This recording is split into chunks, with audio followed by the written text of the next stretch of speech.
Good morning. My name is Annette Allen. I am a business development specialist with the value-added branch of Manitoba Agriculture. Welcome to the third session of the Getting into Retail webinar series hosted by Manitoba Agriculture.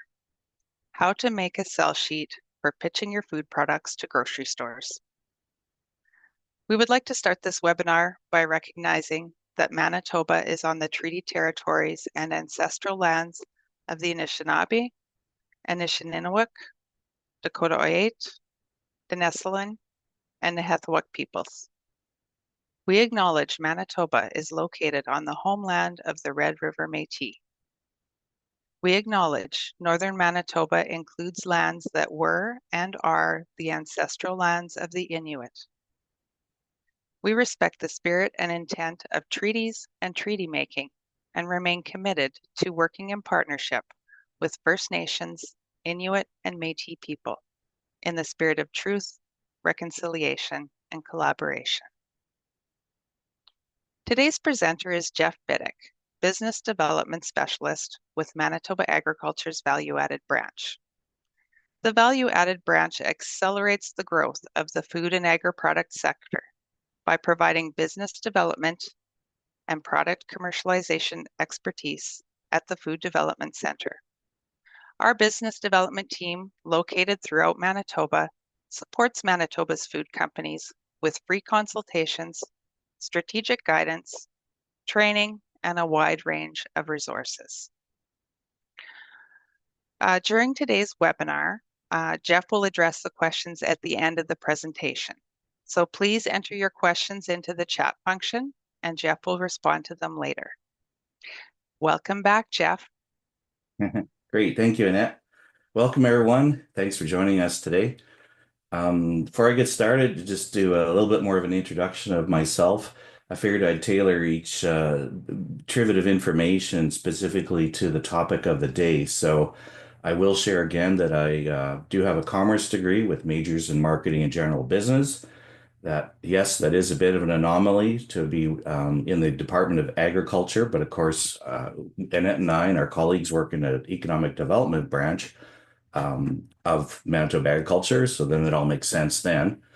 Prior to joining the government, I gained 20 years of experience in the private sector, with 6.5 of those years as a category manager for the bakery department for a division of Loblaw companies, and 4 years on the road as a sales agent for a small line of frozen food.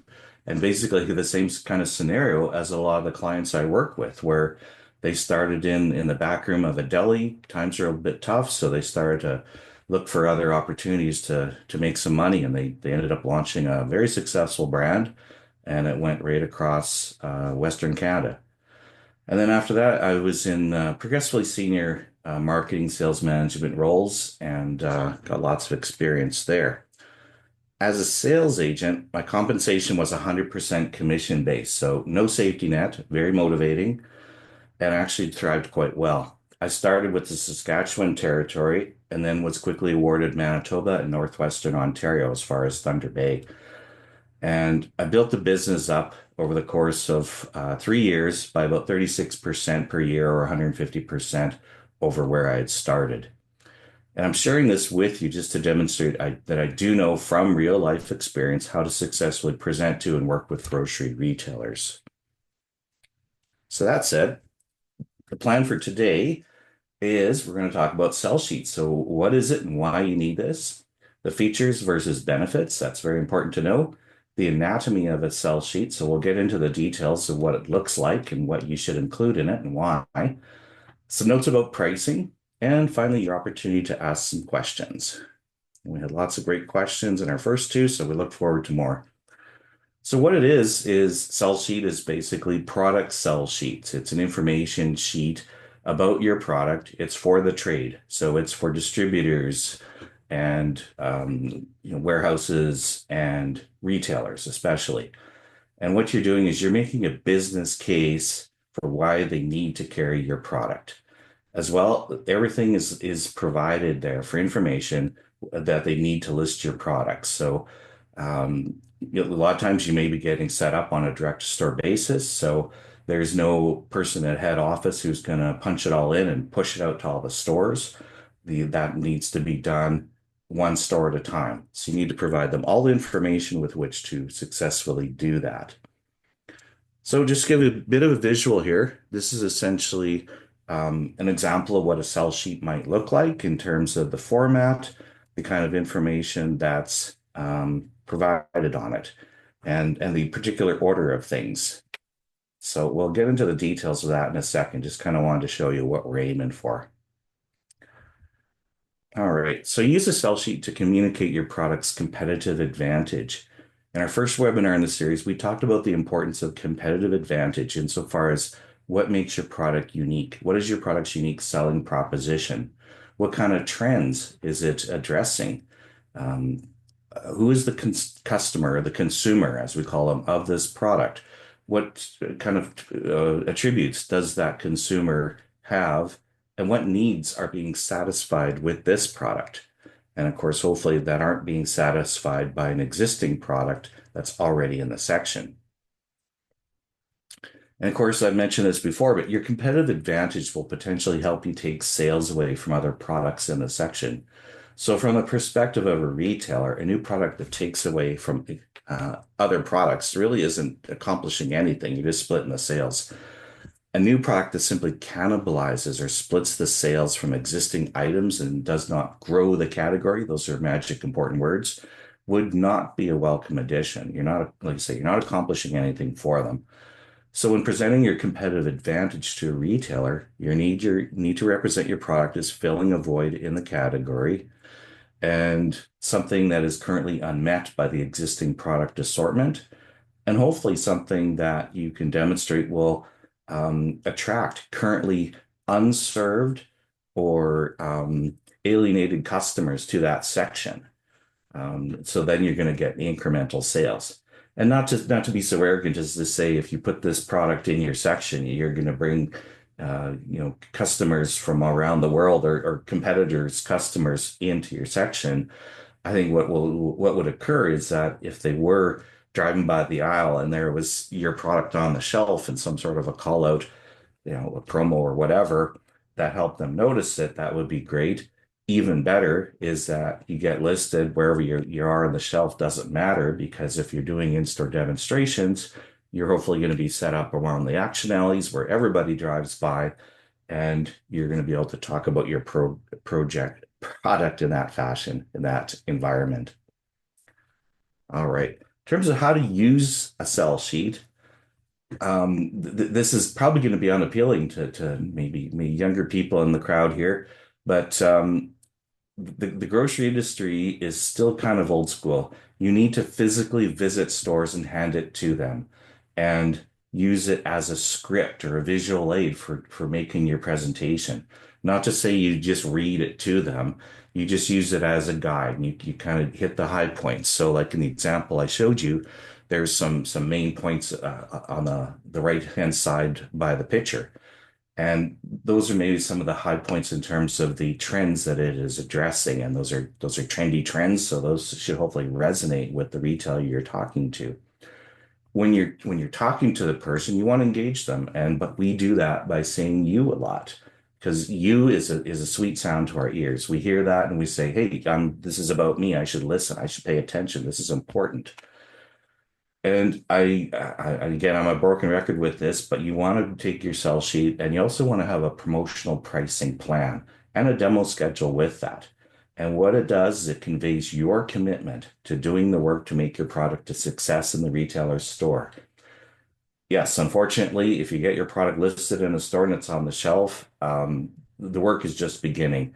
You really can't sit back and wait for the sales to roll in, because without any sort of a push on a new product, customers aren't going to find it. They aren't going to want to take a risk on spending their hard-earned $5 or $8 or whatever your product costs, in order to give it a try. So we need to do other work, and we need, like I say, we need to communicate that to the retailer so that they are confident in listing your product and are ready and willing to buy your product and to give you a chance. How not to use it, what it isn't, is something you do a mass emailing to. I've had some questions from people where they've contacted retailers and no one gets back to them. It's like, okay, well, that's weird because if you're walking into a store asking to talk to the manager, I've never been blown off. I've never been, ignored by store staff, and I'm there personally, so I was a little confused. It's like, oh, you're emailing them. Oh, no, don't do that. Everyone, all of us, retailers included, get way too many emails, so they're just going to ignore it. And there's still a lot of value, and retailers especially, they still value the personal touch and will reward the effort associated with making um, that outreach and that effort. And sometimes it can be, when I was on the road, there were, especially the stores and maybe that weren't in the core of a city. They were in smaller cities or smaller towns, particularly. And I think they maybe seen a lot of reps one time only. So the next rep who walked in the door kind of got beat up and not physically, but just in terms they give you a hard time because they don't expect to see you again. So it may take a subsequent visit or two for them to realize that, hey, you're for real. You're actually prepared to come here and you're kind of paying your dues insofar as making the appearance, making the effort. So then they will reward that insofar as talking to you and giving you a chance with a listing. So I mentioned features and benefits. This is very important. And I went with the cookie theme since we have cookies on our sell sheet. So it's really important to distinguish between these because our tendency is to talk about the features. The problem is that the features do not sell product. The features talk about the physical characteristics of a product. So it's the benefit that motivate the customers, and the benefits are about your customer and how your product is relevant to him or her or them. So that's why it's important to talk about the benefits. So features, when I talk about the physical attributes, it's like the shape, the color, the texture, the flavor. It could be it's in a neat container, it could be a resealable container, whatever. But it's like, okay, who cares? What about it? Right? So you're if you only talk about the features, you're leaving it to the customer to make the connection as to why they should care. And you don't want to leave that to chance. You don't want to have them to think about it or even not think about it and just go, yeah, okay, whatever. There just isn't time for that. And that applies whether you're talking to a retailer with a business case and the business benefits of your product or a consumer, where you're going to be talking more about the product itself and what that product is going to do for them personally. In terms of benefits, like I said, a benefit is the who cares behind a feature. And that's a good litmus test of when you write something down, look at that statement, read it back to yourself and go, so what? Who cares? Why should anyone care about that? And if you say that and there's no answer, well, then that's maybe not a benefit. Maybe you got to reword it and redirect it so that it does apply to the customer. So you provide your customer with the reason why a feature is significant. The benefits provide your customer with the reasons why they should buy the product. And like I said, benefits will sell product, but features will not. So just looking at this as an exercise and an example. So if we're talking features versus benefits, the features of our cookie are that they're simple, homemade, a clean recipe, which is popular, natural ingredients, gluten-free ingredients. We're going out on that premise. Kosher ingredients, local ingredients, they're soft, and it's in a resealable package. So if we're talking to the consumer, we've got all those features. Now, what are the benefits to the consumer? So the fact that it's simple homemade recipe is it's easy to understand ingredient listing. It's not all filled with a bunch of chemicals. So it probably might have a perception of being healthier as well. Gluten-free ingredients won't cause digestive issues. So that's the benefit of it. You can enjoy the cookie and not have to pay for it afterwards. Kosher, it gives the customer an extra level of assurance that the ingredients are safe. The Orthodox Union is the largest kosher administrator in the world. They have a head office in New York, massive building full of, I'm not sure if they're rabbis or skilled people who do, they have a massive database and they do all this vetting of all the ingredients in the supply chain for a product that eventually gets kosher certification. So there's that extremely serious extra level of vetting that a lot of people know and trust. Local ingredients, so the benefit to the consumer is that they can support their local economy, create jobs and wealth right here in their own backyard.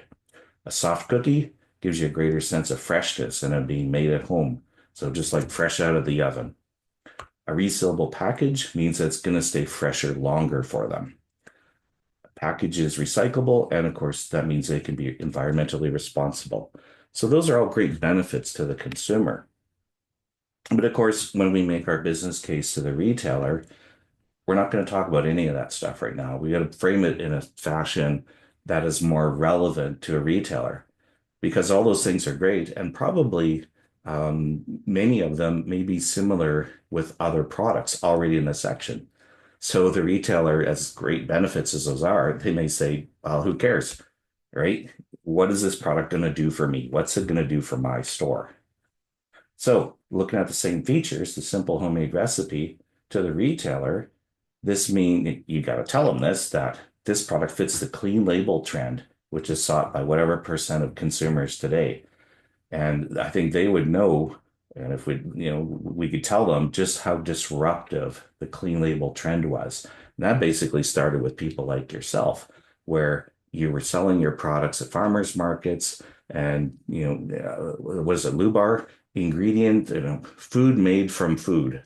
Like that's a beautiful tagline because it says you can understand everything that goes into ours. Or some products will say we have 9 ingredients and they can list them and they're all wholesome. So that's a big deal. That's a great important thing because consumers are looking at ingredient labels. Gluten-free ingredients. So the gluten-free trend continues to grow. There's still a lot of categories where there's underrepresentation or no representation of gluten-free products. And the thing is, there may be okay gluten-free products, but maybe not great gluten-free products. I think early adopters have had to suffer through some fairly nasty recipes. Another phenomenon with the gluten-free, of course, is that the family participates with the afflicted. So that kind of almost doubles the impact of it because use the word only, but I don't mean to serve this. I think it's about 15% of Canadians suffer some sort of gluten intolerance or issues with wheat products or gluten products. And typically the family will then just maybe opt out of the gluten enriched versions of those foods and just have the gluten-free version for the household. Where are we at here? Local ingredients. Oh, there. Okay, sorry, lost my place there. Kosher ingredients. Basically, that represents additional attention to food safety. And we constantly hear, I swear every week there's some sort of a recall, and that's in the news. So attention to food safety and assuring people that you're taking extra steps to make sure your ingredients and your product are safe is very important to note. Local ingredients, consumers want local foods. And then I've got a metric here that we found in Manitoba about Manitobans' interest in purchasing local if they could get to it. And then soft cookie, limited number of options. So it's something kind of unique. Oh, 2 more. Resealable package. So that's consistently with industry trends. And packages recyclable. So consumers are still very interested, if not more so, in reducing their environmental footprint. So recyclability, and I'm sure you could Google and find a couple references to this kind of metric so that you can throw in some numbers in there and say it's significant to this group. Or maybe there's a particular age or gender cohort where it's especially of interest. Like for instance, Gen Z, let's say, they may be um, extra keen on that. And I think when people are younger, they tend to be more keen on the environment, and then it means over time. So, got a bit of a chart here. So, if you were to use this in your own application, uh, you'd write down your product features and then think about what the benefits are to consumers and to retailers. Space might be kind of tight, but you get the idea. So, in terms of anatomy of a sell sheet, just going to walk through it here. So, we've got the headline at the top. I've got a big note to myself here that says, please note that your logo does not go at the top of the page. A logo is not a headline. That's my own personal experience working with clients where I show them this and then they make sell sheet, ask me to proof it, and said, sure, be happy to. And then they send me something, it's got their logo on the top of the page. And it's just like, I didn't say to use that. And really, unless you're Kraft or Heinz or some big brand like that, Coca-Cola, your logo does not belong at the top. A logo is not a headline. A logo is more of a signature. And as you can see, dipping down at the bottom here, we have a logo at the bottom of the page. It's really kind of a closing piece. In terms of a headline, you want something that you would actually say to a person. So it's you don't want to be overly ridiculous in terms of a pitch about it, but just the idea that here's what I'm selling. So important points that they're locally made and they're gluten free. And then we can go into this big picture here is called a beauty shot. It's basically a nice big shot of the product in the package. And Buffy's is a Manitoba brand. And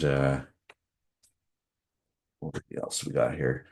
And also too is like it's nice to have a photo, and this is a good reference point. But you should, of course, always take samples with you. You can physically hand it to the retailer. They can feel it. They can look at it. They can tear it open and eat some and try it, see what they think.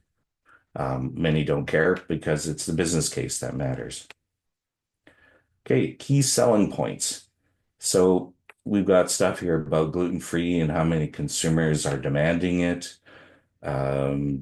Like I mentioned, underrepresented. The code part about kosher ingredients, and I've got metrics in here of how well it's done. I could also throw in some metrics here if we were selling it, let's say, at a farmer's market, and we had some really great, sales data from that. But I would probably prefer to kind of hold that closer to my chest and use it later on if I had to as a response to a pushback. Then I've got a note here about don't use fluff selling points. So what I mean by that is that when you're talking to a retailer, as I've already mentioned, they don't really care about what it tastes like or soft or hard or whatever. Um, and especially if you're talking about performance metrics, you don't want to be vague about that. Like sold incredibly well, or we sold tons. You got to use real numbers over time. That actually is actually meaningful, and it's talking like a business person, like a professional. These other things are just fluff. A retailer wants to know if it will sell and if it's going to make them money. Does it sell at the price you suggest? So again, that's where if you've got some history, whether at regular price and also promos in terms of the lift that it might provide. And what I mean by that is that let's say you're selling 10 units a day and you put it for $1 off, and now it goes up by 3 times. So to 30 units a day. So that's a 3 times lift. It's basically the way they talk. You're going to have limited time to convince the retailer. So don't waste your time with those kind of, useless fluff selling points.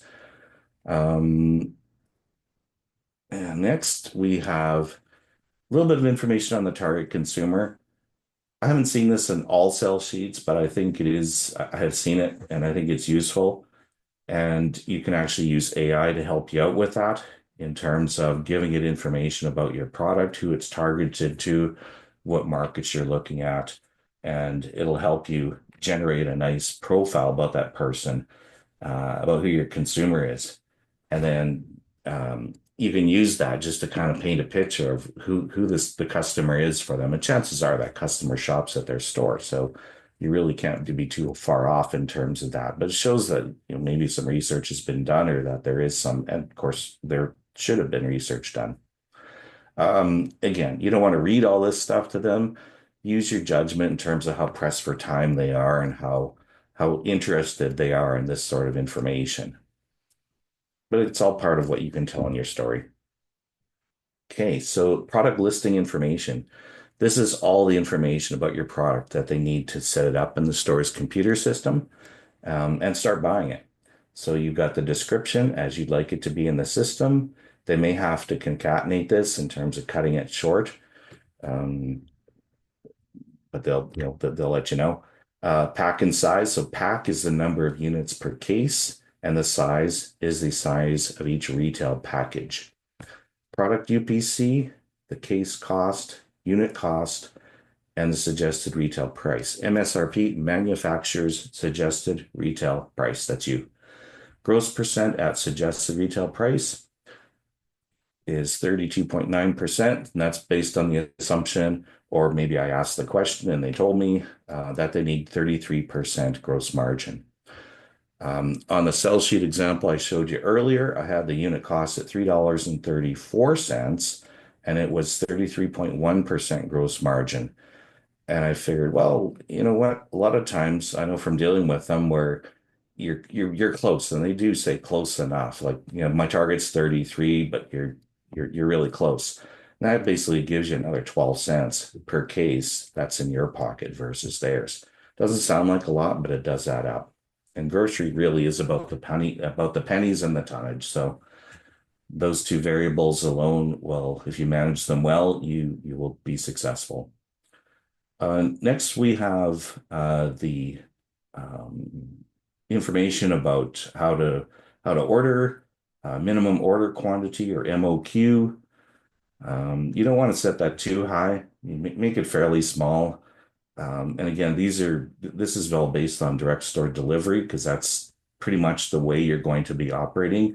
And I do encourage you to start that way and do the deliveries yourself, arrange it yourself, just so you have a sense of the process and what's involved with that. And whether it's a good or not good process, you can be the personal judge of that, but you don't know until you're doing it. Same thing with selling the product. If you go out and do some of that yourself to get some experience at it, then you know what what the variables are, what the hurdles are associated with that as well. Also too, is we've got 4 SKUs or stock keeping units listed. Don't expect them all to be listed at once. You'll probably be asked, what's your top seller? And maybe offer, and the second best seller is this one. It's a close second or whatever, so they may be willing to start with 2. That's great. Take the win. You can always get the other 2 listed later. So, take what you can get in there. Now you're a vendor. That's really all you need. And yeah, it's nice to have a place on the shelf. We all don't start in the eye level part or nice and low where the kiddies can reach it. Typically, we're going to be on the top shelf, which is a terrible place to be. But you know what? We're on the shelf. We're a vendor. Now we can go to work. And like I say, now we can start promoting the product. We can start demoing it in their stores, and we can earn ourselves, into a better position on the shelf, and we can earn ourselves consistent end cap or off shelf displays. We also have the contact information there. You want it to be such that they can reach you. And of course, nowadays you can text, so they can text you, their order information. I know some people have websites and places to order. I'm not sure if retailers have the patience for that. I think they may prefer to, maybe they got you on speed dial and they're walking down the aisle and they see that the stock's almost out. They may just call you and say, hey, I need some more stock. When can you get it here? Kind of thing. And with the turnaround time, you want to stick to your, to what you've said. You don't want to be saying, oh, I'll be there in 30 minutes. Like you want to, set this up as a professional, proper business so that it's not each customer call isn't going to be so disruptive to you.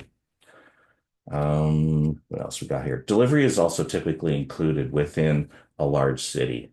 So Calgary, Edmonton, Winnipeg, kind of the main, circumference of the city is perimeter highways, what we call it in Manitoba. So kind of we're usually in there. It's delivery. It's built in. Great. And then we have contact information, call to action. It's you basically you always need to ask for the order. People need to be asked. I learned at one point some years ago that 30% of McDonald's sales were due to their staff asking, "Do you want fries with that?" And and it's like people want the fries, but I think they like to be asked. They almost need to be asked. And the answer is, invariably, yes, of course. Gotta have fries with that. They're awesome. And then finally, your company logo. And again, the logo goes at the bottom like a signature, and it's not a headline. And as I mentioned, I've seen too many where they do that. Now, a variant to this is like typically this can be a one-page document. As a variant, though, is that if you've got a product that is particularly innovative, if it's ethnic, if it's unique, if it's a niche kind of item, and it's something maybe we haven't seen before, maybe we're not really familiar with it, then I would invest some space and maybe a moment of their time to explain what is this product, who uses it, why is it significant, why does it need to be in their store. So, for instance, my example here is fufu. So, this is an African, beloved African dish. It's a staple of many dishes. There are multiple ways to prepare it. And fufu is this actually the doughy part here. It's not meant to be chewed. Apparently, it's not really a great chew. So what you do is you serve it with a soup or a stew or something like that. You tear off a little bit of it, kind of make a ball, and then you dip it into your soup or your stew, and that kind of embodies it with the flavors of that, and is a carrier mechanism for eating that dish. And then essentially you swallow it. And there's multiple ways to make this. It's apparently a very labor intensive process. So it seems to me like we should therefore offer a pre-made one, so that you don't have this major physical workout making fufu at home. And it's maybe something that might make it more accessible to people who are not from that culture and want maybe an easier way to access it. So what we've done is we kind of put some context here to what this product is, and then on one side of the sell sheet, and on the other side we've got all the same information that we would normally have. Now, some notes about pricing. I created a different pricing grid here that is rife with errors because I just want to talk you through these errors and what why they're wrong and what we need to do to mitigate that one. So the first one, we've got a unit cost of $3.54. And assuming the retailer wants 33% gross margin, we're only offering 29.1. So that's too low. If we know it needs to be higher, then we shouldn't, poke the bear and we shouldn't look for trouble by offering a gross that's too low. Next example. So again, we've got a cost of 354. This time I chose to put the MSRP up to 529, which hits the target 33% gross margin. It's pretty tough to hit 33 exactly, so you kind of get in the ballpark. So now this is okay, but if the gluten-free chocolate cookies um, are actually more expensive than the rest, I don't think it makes sense to put a higher price on the entire line. Like it makes sense to line price it, but it doesn't make a sense to put a higher price on the entire line because of one product. And there's going to be a different ratio total sales for each of these products. So you're going to be better served by maybe putting an average cost in there and seeing if you can get everything to the same MSRP. In the third line, we've got a cost of 324. So it gives us a little bit of room. So we put the MSRP at 489. The gross is a little bit richer than it needs to be. I think that could probably go down maybe another 10 cents. But the problem with that, though, is I know from experimentation, there really is no point in a retail. Um, 469 I find is okay. 479, 489, you might as well just go up to 499. People just don't notice that extra dime in there, and it's a dime. It's happier in your pocket than in someone else's. So So I would suggest we put with 324, we put it up to well, we should raise the cost, make the 489, 499, and aim to hit that 33.1% gross. Remember, if they told us that they need 33% gross, well, this is closer to 34% gross. There's really no benefit to you, aside from giving away money, to giving them that extra margin. And then finally, we also got some issues in this line here where the cost is too low for that MSRP. We're throwing away over 4 points of gross here. Again, they told us they need 33. Why would we suggest 37? They may very well say, well, I'm not greedy.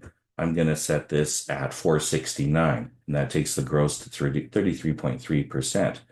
So, again, 469 it's an okay price. But when our consumer profile indicates that our consumer is willing to pay a premium price, I think that we should go and hit the 499 right off the bat.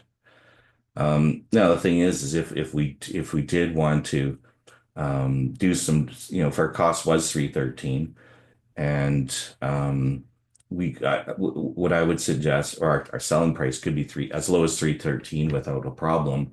I would raise the cost to the retailer so they would hit the 499, and then it'd be really easy. Give them 11 cents discount or something per unit, so they could go down to 469 and still hit a decent margin. So we've cleaned it up now, and we're back to the one that we showed you before, where everything is the same cost, everything is the same MSRP, and we pushed it right to the limit there. And we've got a gross, it's just 1/10, 100th shy of their target.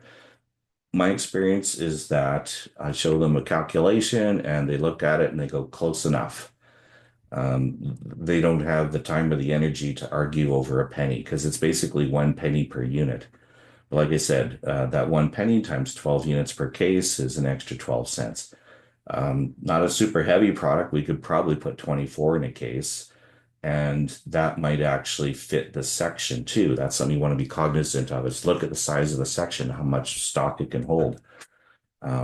And base your case pack on that. So if we doubled it and put 24, that's another 24 cents per case. So it does add up. Alrighty. And that was no, wait a minute. There should be more here. No, I think that's it. Yeah, we did the strengths and the weaknesses. I think we are good. Wow, that went by really quick.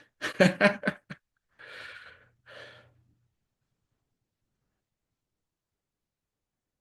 didn't want to talk too long, so do we have any questions? Okay, well, thank you, Jeff. That leaves us lots Pleasure. of time for questions. So please Definitely. do type your questions in. We do have a few questions, so I will start reading them Cool. out to you. Thank you. The first one, do we pay for demos to be in the stores? No, you don't have to pay the store for that privilege. And part of the want or the ask for the local programs that are run by Sobeys, Safeway, Save-On, and Co-op is a lot of times they're working with people who were former farmers market vendors and who know all about talking about a product, telling their personal story about the product and how it's raised or farmed or produced. And they want that. They want that in their store. So they're just happy to schedule it with you and have you come to their store and do it.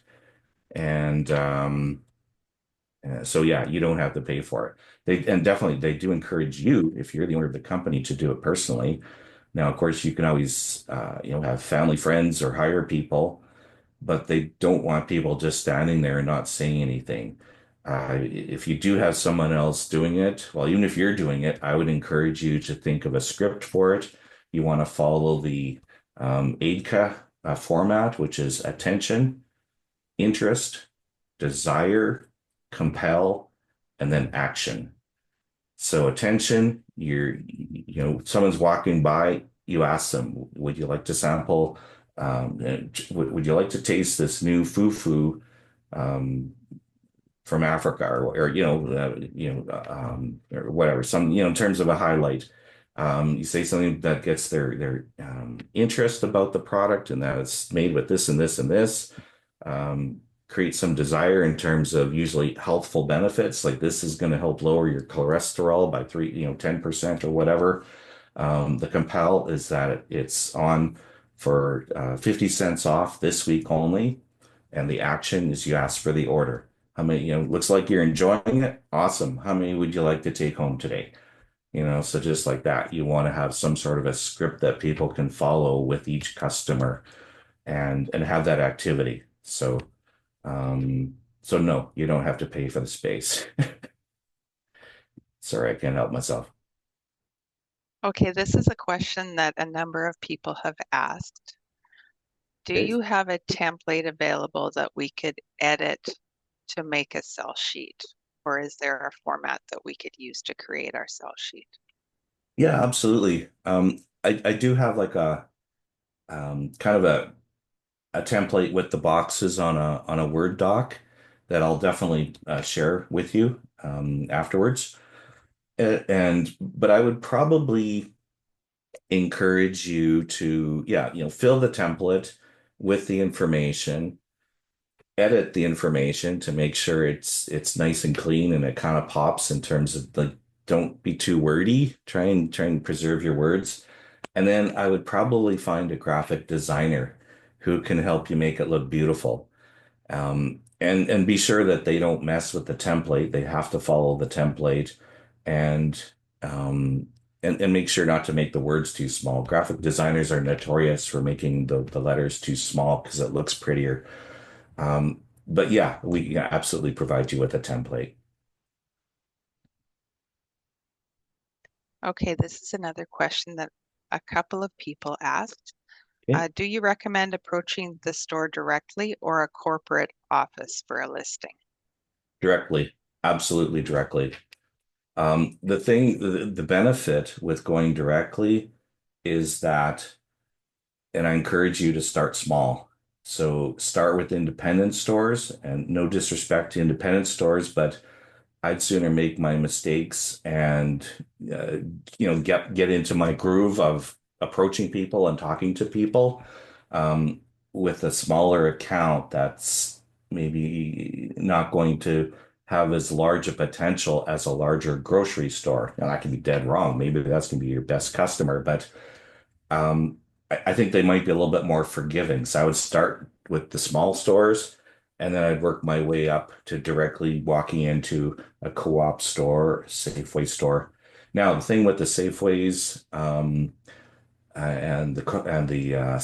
the Sobeys, they do have a person who you would talk to and present your product to him, have a discussion with him, see if it's a fit for their stores, and then you can work together in terms of choosing which stores and how many stores. So those ones, that would be the approach. In Manitoba, we've got the Red River Co-ops, which is pretty much the co-ops mostly in Winnipeg, and they do have a central person. And if that's who you'd like to talk to, and the same with Sobeys, we can introduce you, and you would go and approach that person, present to that one person, and then I think they would work with their store manager cohorts in terms of figuring out which stores to put it into. Save On, you can go direct to each store. They encourage that. They don't have a don't they don't well, they do have a central person, but I didn't really get the sense that he needed to clear everything, that you could talk to individual stores. Um, in other jurisdictions, you need to first start with approaching a store and seeing what they have, and especially is if they say, oh, you got to talk to head office, then I would reply with, well, I thought I heard there was a local program and I didn't have to talk to head office. Maybe you'll get a different answer. So like I mentioned previously, is that um, I always found it better to play, lack of a better term, play dumb a little bit and not let on that I knew more than I was representing, because then I get more answers, and it also helps validate stuff that I think I know. So it's kind of a and I find people are a little more helpful too. So you want to come across, don't want to be arrogant or anything like that. You want to come across as harmful. So yeah. Okay, another one. Our product is called Honeycomb Crack. We've had some stores and businesses not pursue a business relationship with our product just due to the name. However, we've always had great feedback from our customers just because of the name and our brand. So Yeah, my question is, how can we still do business with big branded stores, but to divert more away from the name and think more of the taste of the product and our brand? sure. Thoughts? Yeah, absolutely. This I instantly think of the gift market, and I don't know if you remember some years ago, candles was all the rage in the gift stores, and I think that's kind of waned now. And in my opinion, food is the new candle for the gift market and the gift segment. And I know that whenever I'm shopping for my brother-in-law, whether for Christmas or birthday, and we're on a trip and we go into a gift store, I head to the food section and he loves hot sauce. So I find that the hot sauces with the most rude, punishing names I can find, it's gonna, tear your arsehole off or something like that. Say, oh, that's perfect for my brother-in-law. And I don't, I'm kind of buying the promise of what it's going to do, or that's going to be really hot. But I'm buying the brand, I'm buying the label. I specifically want it to be as rude and offensive as possible because that's kind of the gag of it. So I think your product would be an excellent fit for the gift market. There's the Canadian Gift and Tablewares Association. I don't know if it's an annual, I think it's an annual show. It's held in Toronto. Um, I remember walking it once, and it was like over 6 buildings at the exhibition center there. It's absolutely massive. So, you can go out there, walk the show, and and if you were to display there, there are thousands of independently owned gift stores. They're walking that show and they're buying. They're basically writing orders right then and there. And typically, people give a little bit of a discount, show discount for a certain period of time or even a couple weeks after the show closes, but they're writing orders and they see the stuff, they go, oh, that's perfect, that's going to be great for my food section. So that's what I think of there.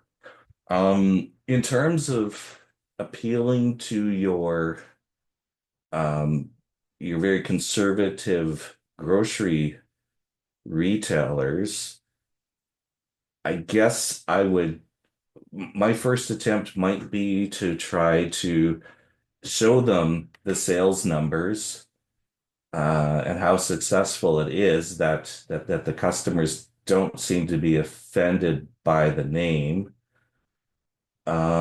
You could also maybe try doing some research, like do some Googling or use AI and just see, get it, maybe ask it something like, how sensitive are Canadian grocery shoppers or Canadian food shoppers to um, potentially offensive product names or something like that, or even use ask about the word crack and what do people think of that word? Because the thing is as a person who lived through the 80s, I know what crack is in that sense in terms of the drug connotation. I don't think we really hear about it anymore though. So I'm not sure if, let's say, millennials or Gen Zs um, know the reference. So I think it might be a matter of maybe producing, if you can produce some research or some data and basically use that to try to convince your retailers that it doesn't mean anything to people anymore. Therefore, it's not offensive. And if there's a way um,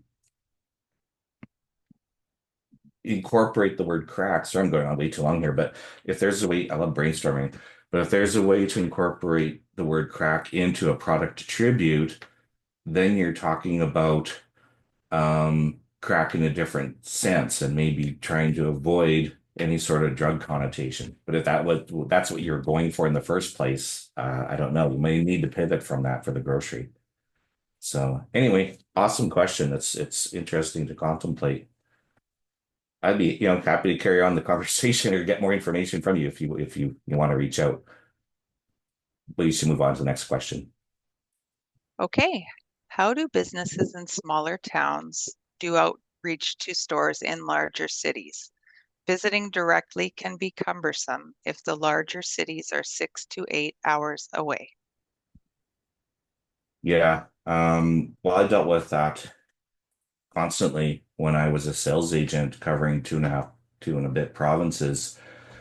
And basically what you need, until you have the resources to hire someone else to do it, I think you basically need to, 6, 8 hours is a full, well, not a full day. Like when you're traveling, you probably put in like at least 12-hour days. So I would drive to the city, put in another 4 hours or whatever, get yourself a hotel and stay in the city for a couple days.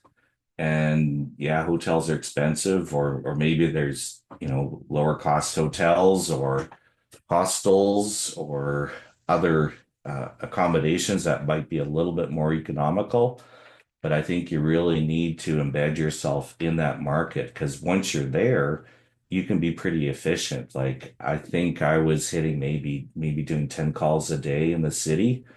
And that's, going in, surveying the store, checking my section, finding a manager, talking to the manager, either, detailing some stock for a upcoming promo or scheduling a demo or, whatever, getting an end display, doing that kind of work, or in your case, maybe just, presenting your products.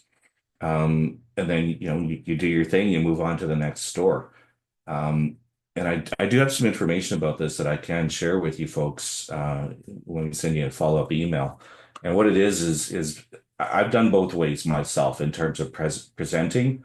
When you're on the road, it's a lot faster and more efficient to just show up with your sell sheet, show up with your product, and hope that you caught them at a good time that they can see you. And this is one time when it's actually useful and functional to ask them, "How are you today?" Because I've had people say, "Busy, what do you want?" kind of thing. And it's like, "Oh, sorry, I caught you at a bad time. I can come back. When's a better time to come back?" And 9 times out of the 10, they say, "Don't worry about what do you got." So it's just like, okay, I've got 2 minutes here to make a quick presentation to this person and see if we can get this thing set up. Also, too, if you're talking to the um, some of the larger stores, it might be, the food manager or the food merchandiser or whatever versus the store manager. So then maybe they're not quite as stressed out as the store manager is. The other approach would be to either do a personal visit and schedule an appointment for, later in the day or another day, or call the store and ask to speak to whoever, food manager, or whoever you figure out is the person to talk to for that retailer, and introduce yourself, say what you've got, and ask if it'd be okay to come down at 2 o'clock this afternoon and show you this new product, whatever you specify a time. So that's another way to do it. That way may be perceived as being a little bit more respectful. But like I say, it's one of these things where as you do it and as you get comfortable, I fully believe your confidence is going to get a lot higher. So then you'll be able to just walk in the store with your information and a sample, a couple of samples, whatever, to show them, give to them, and go in and do your thing. So that's that. Great question. A lot of great Next que questions here. Another question. We do have Mhm. quite a few more, which is great. That's what we're here Yeah, for. yeah, for sure. From prior experience, I remember reviewing sell sheets that included pack sizes, Mhm. length times width times height. Is this standard practice? Oh, um, that's a really good point. I haven't seen that myself, but that's probably good information, especially, yeah, with people putting it into planograms. I suspect that it's probably more required when you're talking to the head office. They're going to need the physical dimensions of it. But my experience in working with stores on a direct basis, and I'm thinking even the information that's sent out in the Sobeys Safeway network, I don't believe I've seen the physical dimensions of it, which is interesting because I know they are lining it into the regular section where it belongs. So like if you have, a jam, they're putting it in the jam section within the aisles. Um, but I don't think I've seen that. That's a great comment though, a great point. I guess it's one of those things where I'll make a point of asking myself so that I know, because it's a great question. And for those of you who are here today, if you're out and about and talking to retailers, yeah, absolutely ask.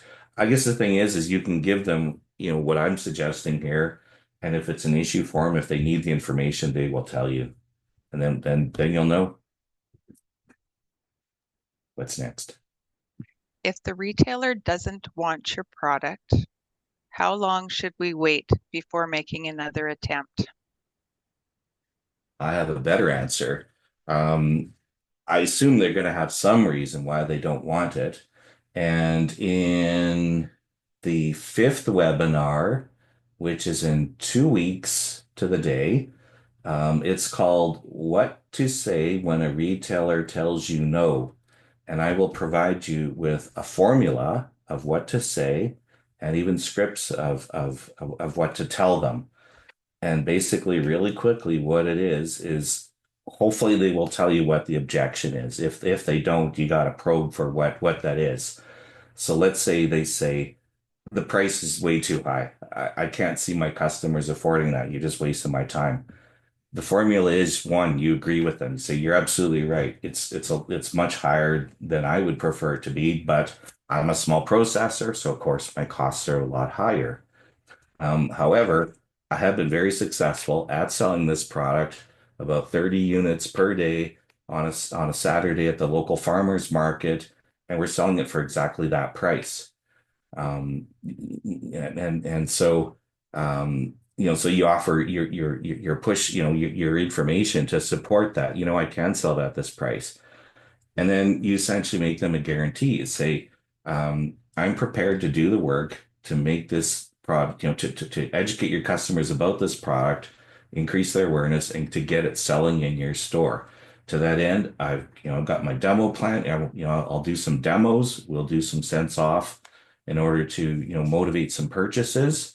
And if give me 8 weeks, give me 12 weeks to prove this product, if it isn't moving and it isn't successful in that time, I'll take it out of your store and give you a full refund. So basically guaranteed sale. So, you can make that guarantee because if you are prepared to do that effort to do that work and, really prove them wrong and in that time, do the work, go to the store, do some demos. One of the cool things too with the local programs is that they are being basically treating us with kid gloves because they're giving us a lot more latitude than they would a retailer who's dealing with the head office. For instance, I think when you're dealing with the head office and you're setting up in-store merchandising or promotions, whatever, I think they're looking almost a half a year in advance. Whereas when you're dealing direct store, you still want to, give them some time, but you could maybe do it in as short as a month, in terms of planning some stuff for the next month. And perhaps even shorter. Like I wouldn't go out, I wouldn't get a list of product and immediately put it on sale. I'd have it on the shelf at regular price for, a couple of weeks and then we'll have a sale and then we'll do a demo or whatever. So that would be my answer to that question is let's not walk away right then and there and try again later. And ultimately, if no means no, then I'd catch them on the next cycle. So let's say maybe 3 weeks later.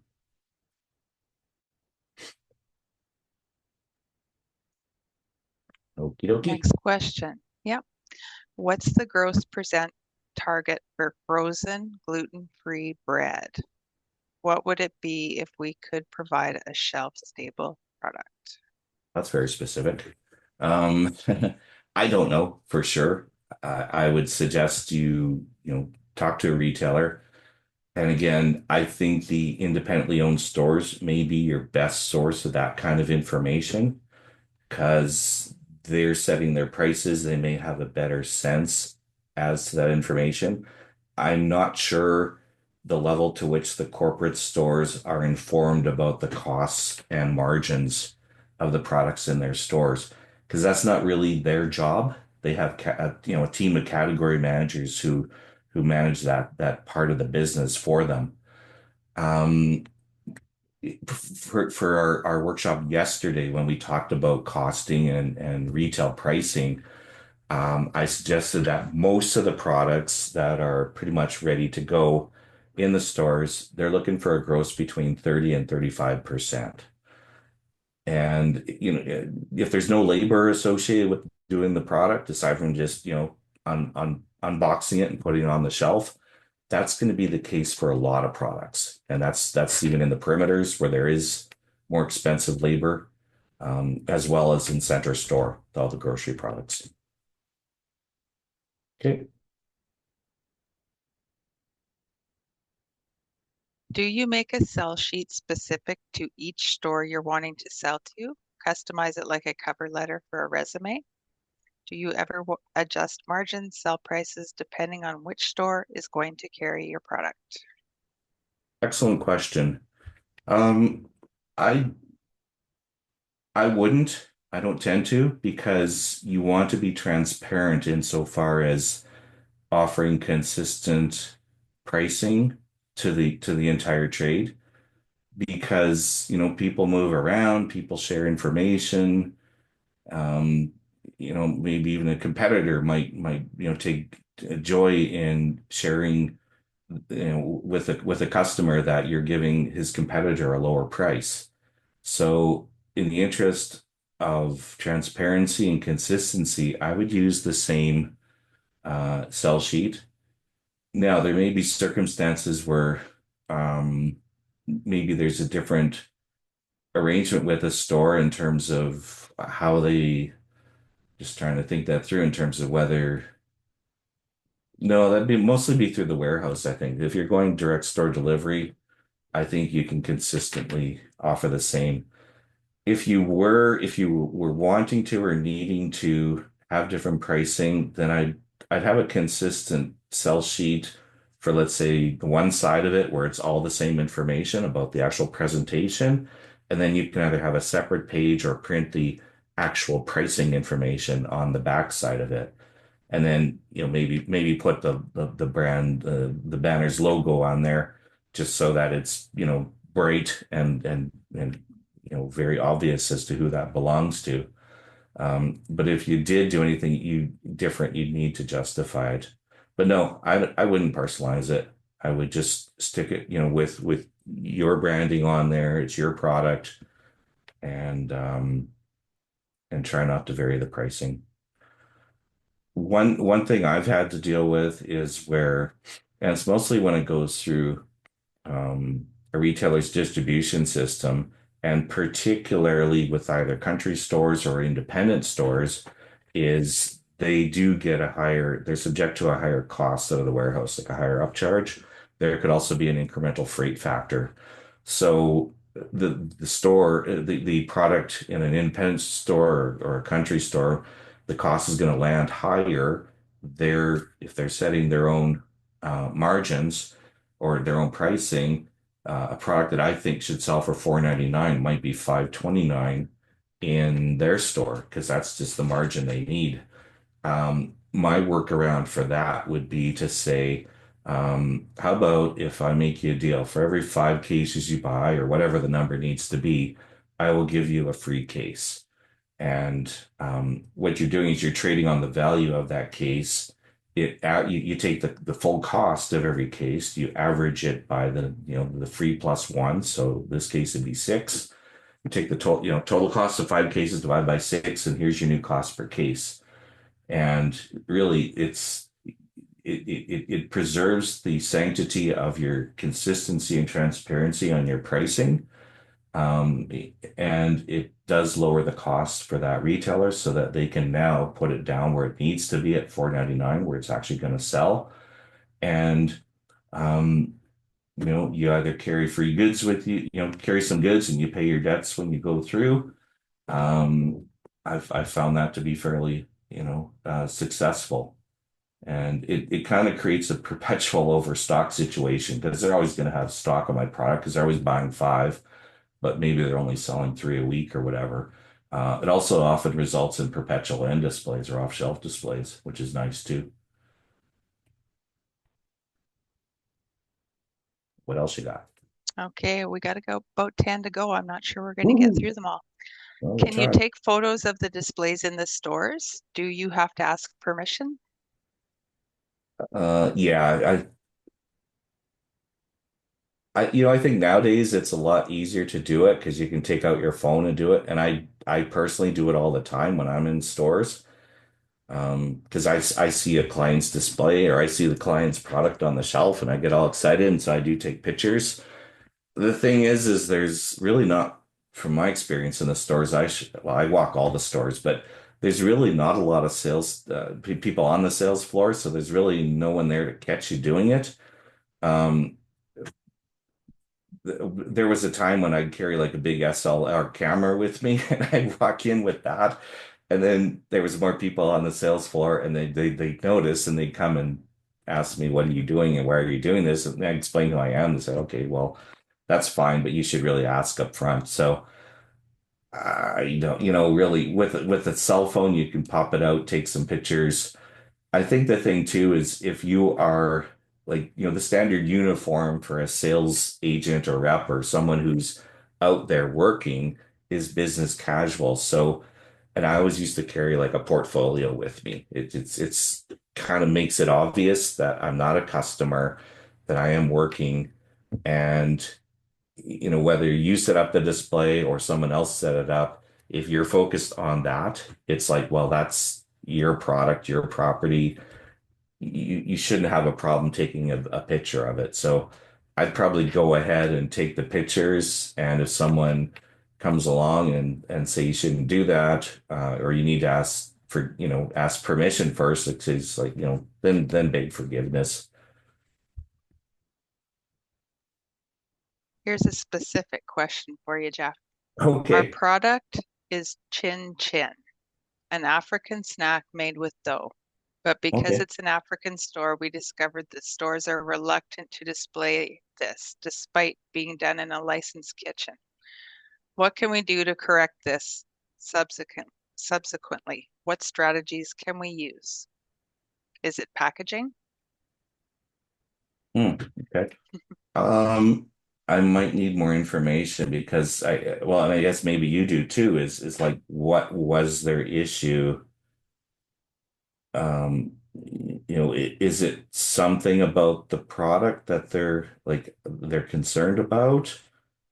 Um, yeah, is it the package? Like I mentioned in our first webinar in the series, all the things you need to have. So maybe review that one and compare that list against what you've done for your product. So, like, does it have a UPC code? Is it properly labeled? Is there a nutrition facts table? Is the package tamper evident or tamper proof? What kind of package is it? Is it retail appropriate? Does it look professional? Um, is your contact information on the package so consumers can contact you if needed? Um, is it the price?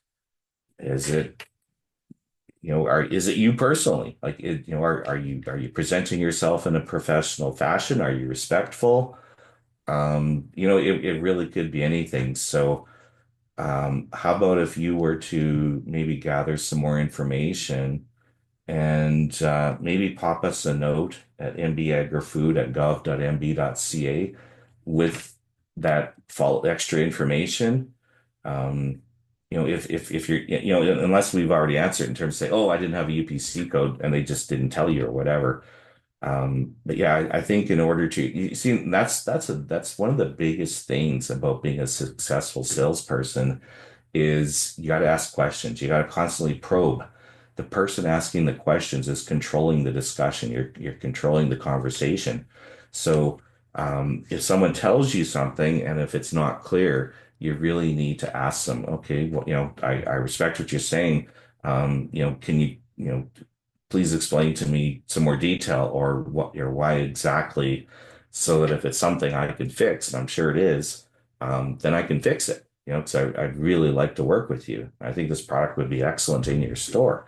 You know what I mean? So um, that's part, like I say, part of that is gathering the information, gathering the intel. Because if as you're probably realizing it's tough to fix it if we don't know what the issue is. What's next? Can you give information about recommended retail gross margin in the eggs category? Kind of tough. I I'm pretty sure it's limited in terms of what a retailer is allowed to charge for conventional eggs, but I think it might be carte blanche in terms of value added eggs. So, and I think that's why egg producers want value added products and so stuff that's or organic or free range or omega, heightened omega levels or whatever, something else, or even prepared products. Those ones, I suspect they could probably be hitting the 30 to 35% gross margins at retail, whereas um, I believe the margins are significantly lower for conventional eggs, like more to the tune of like 11 or 12% gross margin. That might be a question to talk to a retailer with. And again, an independent retailer may be a better source of information.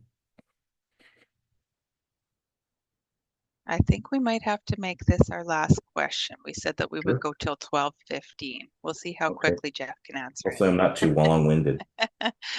Regarding wholesale, how much should a shop order to get free shipping? And is it appropriate to be offering free shipping? Sure. Nothing wrong with offering free shipping. Um, in terms of appropriate, like if you're just starting out with someone, you really can't reasonably be asking them to order a pallet or 10 cases or even 5 cases. On the sell sheet example I had, I said MOQ, minimum order quantity, 2 cases. Even though there's 4 flavors, I'm thinking, I'm gonna try and set the bar as low as possible so I can get in the door. Because all I want right now is I want to get the listing. I want to become an official vendor to your store. And then once I've got my foot in the door, now I can go to town in terms of setting up promos, setting up demos, and then we'll be getting the bigger orders, and it's just going to happen. It's just going to flow from there. So, um, yeah, and in terms of offering free shipping, um, like I mentioned, if you're dealing with within a city where everything's a local delivery, or you're doing the deliveries, but even if you're paying for the deliveries, it should be pretty much consistent, so you can kind of anticipate what that cost is, and yeah, to have it built in, or have it as a separate line in your costing is fine. And you really don't want to have to burden customers in the city with shipping charges because they're not used to having to deal with it. Everybody offers free shipping or, FOB their location kind of shipping terms. It's more the country customers, the ones outside of the big cities who are more familiar with having to deal with the cost of shipping. We still have a minute. Or you want to call that it? Oh, well, how about this one? What are Okay. planograms? Can you answer that one quickly? Oh, sure. Yep, I can try. What was the question? Oh, what is a planogram? What are planograms? Okay. Sorry, I didn't hear. A Sorry. planogram is essentially a map to where all the products in a section are supposed to be placed. A section is I think they're usually like four-foot lengths of shelves. There's stores now where they're going down to 2 or 3 feet lengths, but you'll have a section. Like let's say you'll have the spreads section. So you'll have honey, you'll have jams, you'll have other things that you can spread on bread or crackers or whatever. It might be 12 feet wide, let's say. And the planogram or POG for planogram is, or POG, they call it a POG, is essentially a map. So those products are put in a certain location, and there's people who are experts at this where they have a program. The one from Nielsen is called Spaceman, and they take the data, the sales data from a store, and then it'll generate the ideal planogram in terms of where stuff should go. And the idea is that it maximizes the productivity of that section insofar as sales and gross dollars. So that's, and if you're around stores, sometimes you'll see it like taped on a section when they're doing a reline, it's called, when they're kind of resetting it. Or go to a store that's done a recent reno, you'll see them there.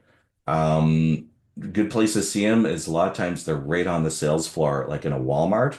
It'll be in a plastic folder. I think I've seen them in Canadian Tire as well.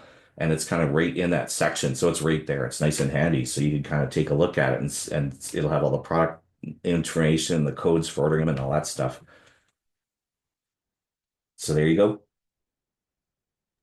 I guess that's it. Thank you so much, everyone, for your questions. Those are awesome questions. Yes, thank you once again, Jeff. And thank you all for your keen participation and questions. It was a great session once again. There were some questions about recordings in the chat, and this webinar series is being recorded and will be available along with all of our webinars and videos on the Manitoba Agriculture YouTube Food Business Pathways playlist. You can also reach out to us at mbagrifood@gov.mb.ca. We will be taking a short break before the remaining 3 of our 6 webinars, reconvening on Tuesday, May 27th. So we hope that you will join us again to talk about promotional strategies. And our next session is titled, What is a Promotion Plan and How Can You Use This to Get Listings and Build Your Sales? Take care, everyone.